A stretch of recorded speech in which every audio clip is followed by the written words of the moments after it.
معزز سامعین اکرام، السلام علیکم۔ سامعین، آج کا ہمارا موضوع ہے اصحاب رسول صلی اللہ علیہ وآلہ وسلم کی استقامت کی چند روشن مثالیں۔ سامعین، صحابہ اکرام رضی اللہ تعالی عنہ وہ پاک باز ہستیاں تھیں جنہوں نے رسول اللہ صلی اللہ علیہ وآلہ وسلم کا مقدس چہرہ اپنی آنکھوں سے دیکھا اور آپ صلی اللہ علیہ وآلہ وسلم کے ساتھ محبت اور فرمانبرداری کا حق ادا کر دیا۔ جہاں مال کی ضرورت ہوئی مال خرچ کیا، اور اگر جان دینے کا موقع آیا تو جان دینے سے بھی دریغ نہ کیا۔ صحابہ رضی اللہ تعالی عنہ انسان تھے، ان سے خطائیں بھی ہوئیں، مگر ان کی تمام تر جدوجہد اسلام کی سربلندی کے لیے تھی۔ وہ اپنے افعال میں نیک نیت تھے۔ یہی وجہ ہے کہ رب کائنات نے کتاب ہدایت میں ان پاک باز ہستیوں سے راضی ہونے کا اعلان کر دیا۔ رضی اللہ عنہم ورضوا عنہ، صحابہ اکرام رضی اللہ تعالی عنہ رسول اللہ صلی اللہ علیہ وآلہ وسلم کے تربیت یافتہ تھے۔ مکہ میں رسول اللہ صلی اللہ علیہ وآلہ وسلم کے اولین مخاطب یہی لوگ تھے جو عام انسان تھے اور اس بگڑے ہوئے معاشرے کے افراد تھے، مگر رسول اللہ صلی اللہ علیہ وآلہ وسلم پر ایمان لانے سے ان کے اندر وہ تبدیلی آئی کہ جس معاشرے میں وہ رہ رہے تھے اس کے طور طریقوں سے انہیں شدید نفرت ہو گئی، اور انہوں نے دل و جان سے اسلام کو پسند کر لیا اور رسول اللہ صلی اللہ علیہ وآلہ وسلم کی رسالت کی گواہی دے کر آپ صلی اللہ علیہ وآلہ وسلم کے ہر حکم کو بطیب خاطر قبول کر لیا۔ یہ کوئی آسان کام نہ تھا، کیونکہ اس بگڑے ہوئے معاشرے میں رہتے ہوئے انقلاب کی آواز لگانا بھیڑیوں کے جتھے میں ہاتھ ڈالنے کے مترادف تھا۔ رسول اللہ صلی اللہ علیہ وآلہ وسلم کا ساتھ دینے کے نتیجہ میں صحابہ اکرام رضی اللہ تعالی عنہ کو وہ اذیتیں برداشت کرنا پڑیں جن کے ذکر سے انسان کانپ اٹھتا ہے، مگر وہ ان تکلیفوں کو خندہ پیشانی سے برداشت کرتے رہے اور اپنی حقیقی کامیابی جانتے ہوئے فزت برب الکعبۃ کا نعرہ لگاتے رہے۔ اسلام کی دعوت پر آغاز ہی میں لبیک کہنے والے اکثر و بیشتر معاشرے کے پسماندہ لوگ اور غلام تھے، جو عام طور پر دولت مند سرداروں کے زیر بار احسان تھے، مگر ان لوگوں نے حق کی حمایت میں اپنے مالی نقصان کو ذرا برابر حیثیت نہ دی۔ ایسا بھی ہوا کہ کسی شخص نے اسلام قبول کیا تو قرض خواہ ساہوکار نے اسے قرض معاف کرنے کا لالچ دے کر اسلام چھوڑنے کی ترغیب دی، مگر اس نے صاف انکار کر دیا، بلکہ اسے اپنے ایمان کا امتحان سمجھ کر اسلام کے لیے زیادہ پختہ ہو گئے۔ عاص بن وائل کے ذمہ حضرت خباب رضی اللہ تعالی عنہ کی اجرت تھی۔ جب انہوں نے تقاضا کیا تو کہنے لگا کہ جب تک محمد صلی اللہ علیہ وآلہ وسلم کی نبوت کا انکار نہ کرو گے تمہاری رقم نہیں دوں گا۔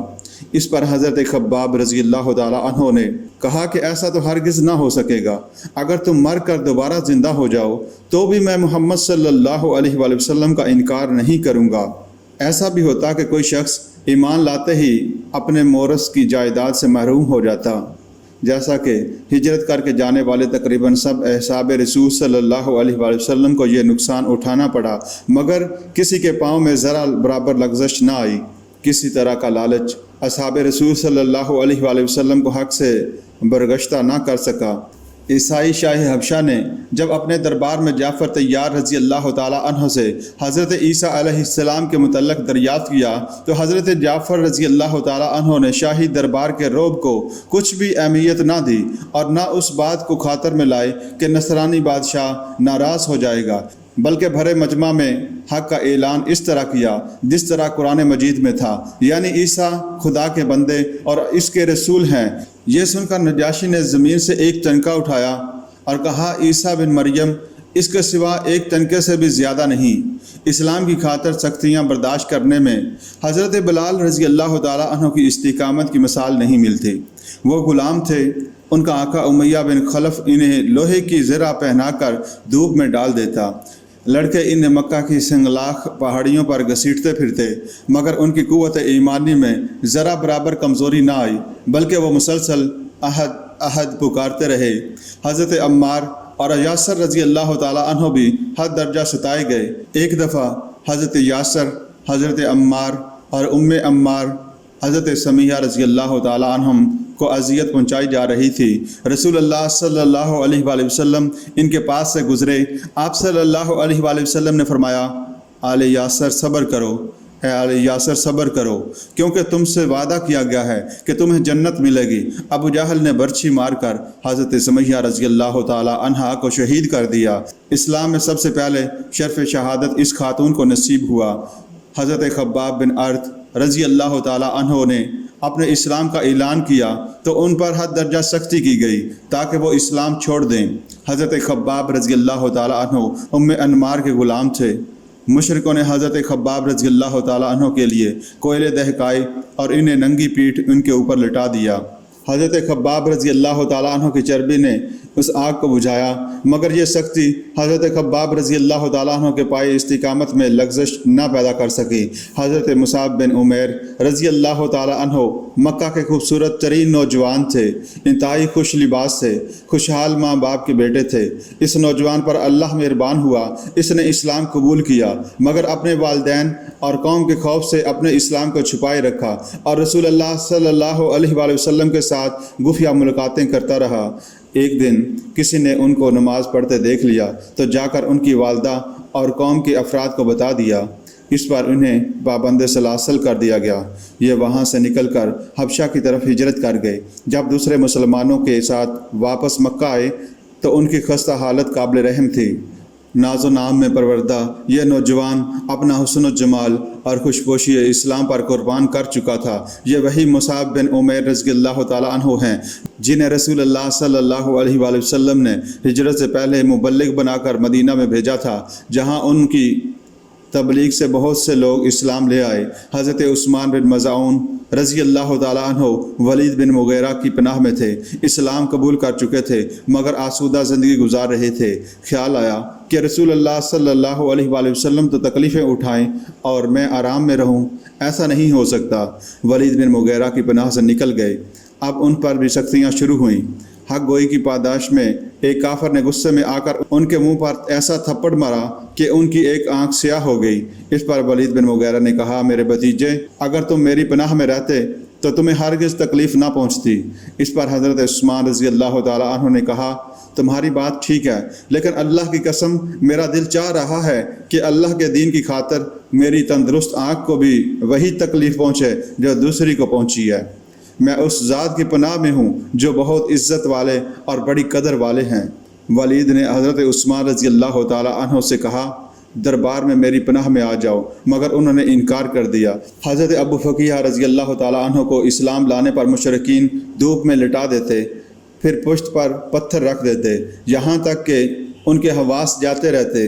ایک دن امیہ نے ان کے پاؤں میں رسی باندھی اور لوگ انہیں گھسیٹنے لگے، پھر انہیں تپتی ہوئی زمین پر لٹا دیا۔ اسی دوران راہ میں ایک گبریلا جا رہا تھا۔ امیہ نے حقارت کے ساتھ کہا، ابو فقیہ، تیرا پروردگار یہی تو نہیں؟ انہوں نے جواب دیا، میرا اور تیرا پروردگار اللہ تعالی ہے۔ اس پر اس نے زور سے آپ کا گلا دبایا۔ ابو فقیہ کا سنگ دل بھائی جو پاس ہی کھڑا تھا کہنے لگا، اس کو اور اذیت دو۔ ان ساری سختیوں کے باوجود ابو فقیہ رضی اللہ تعالیٰ عنہ کے پائے استقلال میں ذرا بھر لغزش نہ آئی۔ حضرت زبیر بن عوام رضی اللہ تعالیٰ عنہ جب اسلام لائے تو ان کے چچا ان کو چٹائی میں لپیٹ دیتے اور آگ کا دھواں ان کی ناک میں سے گزارتے اور کہتے، کفر کی طرف واپس آؤ۔ حضرت زبیر رضی اللہ تعالیٰ عنہ کہتے، اب کبھی کافر نہ بنوں گا۔ ایک شخص نے آپ کے جسم پر زخموں کے نشان دیکھے تو کہنے لگا، میں نے اتنے زخم کسی اور کے جسم پر نہیں دیکھے۔ حضرت زبیر رضی اللہ تعالیٰ عنہ نے کہا، اللہ کی قسم، ان میں سے ہر زخم مجھے رسول اللہ صلی اللہ علیہ وآلہ وسلم کی معیت میں اللہ کی خاطر میں لگا ہے۔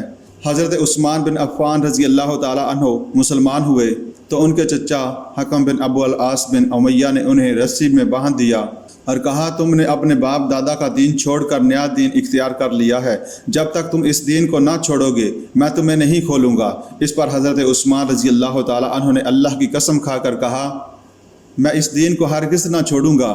جب حکم ان کی استقامت کے سامنے بے بس ہو گیا اور محسوس کر لیا کہ عثمان اپنے دین کو نہیں چھوڑے گا تو ان کی رسی کھول دی۔ حضرت ابو بکر صدیق رضی اللہ تعالیٰ عنہ مردوں میں سب سے پہلے اسلام لے آئے اور رسول اللہ صلی اللہ علیہ وآلہ وسلم کے دستے بازو بن گئے۔ اہما وقت آپ صلی اللہ علیہ وآلہ وسلم کی صحبت میں رہتے اور اسلام کی تبلیغ میں لگ گئے۔ آپ رضی اللہ تعالیٰ عنہ کی دعوت پر کئی لوگوں نے اسلام قبول کیا۔ جب مرد صحابہ کی تعداد 38 تک پہنچ گئی تو حضرت ابو بکر صدیق رضی اللہ تعالیٰ عنہ نے رسول اللہ صلی اللہ علیہ وآلہ وسلم سے کہا کہ اب کھل کر اسلام کی تبلیغ کرنی چاہیے، مگر آپ نے اجازت نہ دی۔ جب ان کا اصرار زیادہ ہوا تو آپ صلی اللہ علیہ وآلہ وسلم نے اجازت دے دی۔ ابو بکر صدیق رضی اللہ تعالیٰ عنہ حرم شریف کے اندر مجمع عام میں اسلام کی دعوت کے لیے کھڑے ہو گئے۔ وہاں دوسرے مسلمان بھی موجود تھے۔ حضرت ابو بکر کا بیان سن کر مشرکین آپ پر پل پڑے اور آپ کو مارنا شروع کر دیا۔ اتنا مارا کہ آپ رضی اللہ تعالیٰ عنہ بے ہوش ہو گئے۔ بنو تیم والے انہیں ان کے گھر لے گئے۔ جب انہیں ہوش آیا تو پوچھا رسول اللہ صلی اللہ علیہ وآلہ وسلم کا کیا حال ہے؟ اس پر بنو تیم والے بھی آپ کو چھوڑ کر چلے گئے۔ آپ کی والدہ نے کچھ کھانے کو کہا تو آپ نے انکار کر دیا۔ آپ کے سخت اصرار پر وہ آپ کو در ارقم میں رسول اللہ صلی اللہ علیہ وآلہ وسلم کے پاس لے گئیں۔ ابو بکر کو دیکھ کر رسول اللہ صلی اللہ علیہ وآلہ وسلم پر رکعت طاری ہو گئی، ان پر جھک گئے اور ان کا بوسہ لیا۔ حضرت ابو بکر رضی اللہ تعالیٰ عنہ نے کہا، اے اللہ کے رسول، میری والدہ کے حق میں دعا فرمائیں کہ وہ حق قبول کر لیں۔ اس پر رسول اللہ صلی اللہ علیہ وآلہ وسلم نے ابو بکر رضی اللہ تعالیٰ عنہ کی والدہ کو حق کی دعوت دی اور ان کے حق میں دعا کی۔ ان کی والدہ نے اسلام قبول کر لیا۔ جب حضرت ابو ذر غفاری رضی اللہ تعالیٰ عنہ کو رسول اللہ صلی اللہ علیہ وآلہ وسلم کی بعثت کی خبر ہوئی تو انہوں نے اپنے بھائی کو حالات سے آگاہی کے لیے مکہ بھیجا۔ بھائی مکہ پہنچا، رسول اللہ صلی اللہ علیہ وآلہ وسلم کی باتیں سنی اور آ کر حضرت ابو ذر رضی اللہ تعالیٰ عنہ کو اطلاع دی کہ وہ عمدہ کلام سناتے ہیں اور عمدہ اخلاق اختیار کرنے کا حکم دیتے ہیں۔ یہ سن کر حضرت ابو ذر خود سامان سفر لے کر مکہ کی طرف چل پڑے۔ وہاں حضرت علی رضی اللہ تعالیٰ عنہ سے ملاقات ہوئی اور آپ ان کی معیت میں رسول اللہ صلی اللہ علیہ وآلہ وسلم کی خدمت میں حاضر ہو گئے۔ رسول اللہ صلی اللہ علیہ وآلہ وسلم کی باتیں سنی اور اسی جگہ مسلمان ہو گئے۔ رسول اللہ صلی اللہ علیہ وآلہ وسلم نے ان کو اپنے قبیلے میں واپس جانے کو کہا، مگر حضرت ابو ذر رضی اللہ تعالیٰ عنہ نے کہا، قسم ہے اس ذات کی جس کے قبضہ میں میری جان ہے، میں اس کلمہ توحید کا کافروں کے درمیان کھڑے ہو کر پورے زور سے اعلان کروں گا۔ وہ چل کر مسجد حرام میں آئے اور کلمہ شہادت بلند کیا۔ یہ سن کر مشرکین ان پر حملہ آور ہو گئے، ان کو اتنا مارا کہ وہ لہولہان ہو گئے۔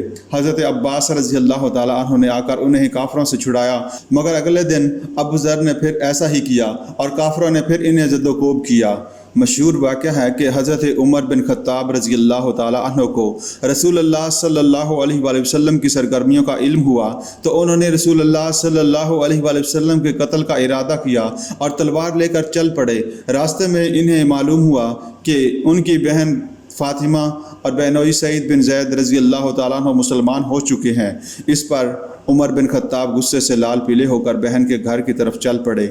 بہن اور بہنوئی نے اسلام کا اقرار کیا تو عمر نے سعید بن زید کو بری طرح پیٹنا شروع کر دیا۔ بہن چھڑانے آئی تو اس کا چہرہ بھی زخمی کر دیا۔ بہن کا خون دیکھ کر عمر کا دل بسیجا۔ بہن اور بہنوئی سے گفتگو کی، ان کی استقامت دیکھ کر عمر نے بھی اسلام قبول کر لیا۔ میاں بیوی پر یہ سختی انہیں اسلام سے برگشتہ نہ کر سکی بلکہ عمر رضی اللہ تعالیٰ عنہ کے اسلام کا باعث بن گئی۔ اونٹ چرانے والے یہ وہی عمر ہیں جو اسلام لانے کی بدولت امیر المومنین حضرت عمر فاروق رضی اللہ تعالیٰ عنہ بنے اور جن کے بارے میں رسول اللہ صلی اللہ علیہ وآلہ وسلم نے فرمایا، اگر میرے بعد کوئی نبی ہوتا تو عمر ہوتا۔ اسلام کی خاطر اصحاب رسول صلی اللہ علیہ وآلہ وسلم نے طرح طرح کی تکلیفیں برداشت کی مگر ان کے پائے استقلال متزلزل نہ ہوئے۔ اپنے عزیز رشتہ داروں، ماں باپ سے کٹ جانا معمولی بات نہیں، کیونکہ یہی لوگ مشکل کی گھڑی میں کام آتے ہیں۔ اصحاب رسول رضی اللہ تعالیٰ عنہم کو قطع و علائق کا بھی سامنا کرنا پڑا مگر انہوں نے دنیا کی تمام محبتوں کو اسلام کی خاطر قربان کر دیا۔ حضرت سعید بن ابی وقاص رضی اللہ تعالیٰ عنہ نے اسلام قبول کیا تو ان کی ماں سخت ناراض ہوئی اور قسم کھائی کہ جب تک وہ اسلام نہ چھوڑیں گے وہ نہ ان سے کلام کرے گی اور نہ کھائے پیے گی۔ ماں نے 3 دن بھوک پیاس میں گزارے اور فاقے کی شدت سے بے ہوش ہو گئی مگر حضرت سعد رضی اللہ تعالیٰ عنہ پر اس کا کچھ اثر نہ ہوا۔ انہوں نے اپنی ماں سے صاف کہہ دیا کہ اگر تم 1000 بار بھی مرو تب بھی میں اس دین کو نہ چھوڑوں گا۔ حضرت عیاش بن ابی ربیعہ اور حضرت سلمہ بن ہشام رضی اللہ تعالیٰ عنہ اسلام لائے تو کفار نے دونوں کے پاؤں کو اکٹھا باندھ دیا مگر ان کی یہ سختی بے اثر رہی۔ اسی طرح حضرت خالد بن سعید رضی اللہ تعالیٰ عنہ اسلام لائے تو ان کے باپ نے ان پر سختی شروع کی، کوڑے مارے، قید کیا، کھانے پینے کو کچھ نہ دیا، گھر کے تمام افراد نے ان کے ساتھ بول چال بند کر دی، مگر اس سختی کا حضرت خالد رضی اللہ تعالیٰ عنہ پر ذرا بھی اثر نہ ہوا اور انہوں نے رسول اللہ صلی اللہ علیہ وآلہ وسلم کا ساتھ نہ چھوڑا اور اہل خانہ کی لاتعلقی اور تکالیف کو اسلام کی خاطر بطیب خاطر گوارا کر لیا۔ حضرت عبداللہ بن حذیفہ رضی اللہ تعالیٰ عنہ گرفتار ہو کر رومی بادشاہ کے سامنے پیش کیے گئے۔ اس نے طرح طرح سے آپ کو دین اسلام سے برگشتہ کرنے کی کوشش کی۔ سب سے پہلے اس نے کہا کہ اے عبداللہ، میں تمہیں اپنے ملک اور سلطنت میں شریک کر لوں گا اگر تم اسلام چھوڑ دو، مگر عبداللہ رضی اللہ تعالیٰ عنہ نے صاف انکار کر دیا۔ بادشاہ نے قتل کی دھمکی دی جو بے اثر رہی۔ پھر اس نے حضرت عبداللہ رضی اللہ تعالیٰ عنہ کو سولی پر لٹکا دیا اور ان کو خوفزدہ کرنے کے لیے ان پر اس طرح تیروں کی بارش کر دی کہ تیر ان کے جسم کے پاس سے گزرے۔ پھر انہیں عیسائیت قبول کرنے کو کہا مگر انہوں نے انکار کر دیا۔ پھر انہیں ابلتے ہوئے پانی کی دیگ میں ڈالنے کی دھمکی دی اور ان کے سامنے ایک قیدی کو ابلتے پانی میں ڈال کر ہلاک بھی کر ڈالا۔ اب ان کے سامنے عیسائیت پیش کی مگر حضرت عبداللہ رضی اللہ تعالیٰ عنہ نے صاف صاف انکار کر دیا۔ بادشاہ عبداللہ کی استقامت سے بہت متاثر ہوا کہ یہ کس قسم کا انسان ہے اور اس کی اسلام کے ساتھ کس طرح وابستگی ہے کہ وہ اس کی خاطر ہر تکلیف برداشت کرنے کے لیے تیار ہے، بلکہ اپنی جان دینا بھی اس کو عین گوارا ہے۔ اب بادشاہ نے کہا کہ تم میرے سر کا بوسہ لے لو تو میں تمہیں آزاد کر دوں گا۔ حضرت عبداللہ رضی اللہ تعالیٰ عنہ نے کہا صرف مجھے نہیں بلکہ تمام مسلمان قیدیوں کو چھوڑنے کا وعدہ کرو۔ اس نے وعدہ کر لیا۔ حضرت عبداللہ رضی اللہ تعالیٰ عنہ نے بادشاہ کے سر کا بوسہ لیا اور تمام مسلمان قیدیوں کو لے کر حضرت عمر رضی اللہ تعالیٰ عنہ کی خدمت میں حاضر ہو گئے اور بتا دیا کہ میں ہرگز اس نصرانی بادشاہ کے سر کا بوسہ نہیں لینا چاہتا تھا، مگر اس نے تمام مسلمان قیدیوں کی آزادی کی خاطر ایسا کر لیا۔ حضرت عمر رضی اللہ تعالیٰ عنہ حضرت عبداللہ رضی اللہ تعالیٰ عنہ کے اس کام سے بہت خوش ہوئے۔ اصحاب رسول صلی اللہ علیہ وآلہ وسلم میں عبداللہ نامی 4 شخصیات نہایت ممتاز اور صاحب عظمیت و فضیلت تھیں جن کے لیے عبادلہ اربعہ کی اصطلاح استعمال کی جاتی ہے۔ وہ یہ تھے عبداللہ بن عباس، عبداللہ بن عمر، عبداللہ بن زبیر اور عبداللہ بن مسعود رضی اللہ تعالیٰ عنہ۔ ان کے یادگار کارنامے، خدمات اور رسول اللہ صلی اللہ علیہ وآلہ وسلم کے ساتھ بے مثال محبت امت کے لیے سرمایہ افتخار ہے۔ ان کے علاوہ اصحاب رسول صلی اللہ علیہ وآلہ وسلم میں ایک عبداللہ اور بھی ہیں جنہوں نے اسلام کی خاطر اپنی ہر شے قربان کر دی، صرف تن میں جان باقی تھی، وہ بھی رسول اللہ صلی اللہ علیہ وآلہ وسلم کے حضور شہادت کے لیے پیش کر دی۔ قبل از اسلام عبدالعزیز نام تھا، ابھی شیر خوارگی کے دور میں تھے کہ والد فوت ہو گیا۔ چچا کی سرپرستی میں بچپن اور لڑکپن گزارا۔ جوان ہوئے تو چچا نے ضرورت کی ہر چیز مہیا کر کے انہیں خود کفیل کر دیا۔ ہجرت نبی صلی اللہ علیہ وآلہ وسلم کے بعد جب دور و نزدیک اسلام کا چرچا ہوا تو اس نوجوان کے مقدر بھی جاگ اٹھے۔ اس نے قبول اسلام کا ارادہ کر لیا، بلکہ دل ہی دل میں ہلکا بگوش اسلام ہو گیا۔ چچا کا زیر بار احسان تھا، انتظار کرتا رہا کہ چچا اسلام لے آئے تو وہ بھی اپنے اسلام کا اعلان کر دے۔ اسی انتظار میں ماہ و سال گزر گئے، یہاں تک کہ مکہ فتح ہو گیا۔ اب اس جوان میں مزید صبر کا یارانہ نہ رہا، اپنے چچا کے پاس جا کر اپنے اسلام کا اعلان کر دیا۔ یہ سن کر چچا آپے سے باہر ہو گیا، ڈرایا دھمکایا مگر بے اثر۔ آخر چچا نے کہا تمہارے پاس جو کچھ ہے وہ میں نے دیا ہے، وہ سب کچھ میں تجھ سے چھین لوں گا۔ یہ جوان کہنے لگا یہ دنیاوی چیزیں چند روز تک مجھ سے ویسے بھی چھین جائیں گی، آپ لے لیں گے تو پھر کیا؟ چچا نے اس سے ہر چیز لے لی۔ چچا نے تقاضا کیا تو بدن کے کپڑے، پاؤں کے جوتے اور تہبند بھی اتار کر چچا کے حوالے کر دیا۔ برہنہ ماں کے پاس گئے، ماں نے دیکھ کر آنکھیں بند کر لیں اور پریشان ہو کر پوچھا تو جواب دیا کہ میں مومن و موحد ہو گیا ہوں، مجھے ستر پوشی کے لیے کپڑا دے دیجئے۔ ماں نے ایک کمبل دیا جو انہوں نے اس کے 2 ٹکڑے کیے، ایک کو تہبند کے طور پر باندھا اور دوسرا چادر کے طور پر اوڑھ کر مدینہ طیبہ کی طرف روانہ ہو گیا۔ رسول اللہ صلی اللہ علیہ وآلہ وسلم سے ملاقات ہوئی، حالات سنائے، نام بتایا تو آپ صلی اللہ علیہ وآلہ وسلم نے فرمایا نہیں، آج سے تمہارا نام عبداللہ ہے، تم یہیں ہمارے قریب ٹھہرو اور مسجد میں رہا کرو۔ ایک دن اونچی آواز میں قرآن کریم کی تلاوت کر رہے تھے، عمر فاروق رضی اللہ تعالیٰ عنہ نے ٹوکا تو آپ صلی اللہ علیہ وآلہ وسلم نے فرمایا عمر اس کو چھوڑ دو، یہ تو خدا اور رسول کے لیے سب کچھ چھوڑ آیا ہے۔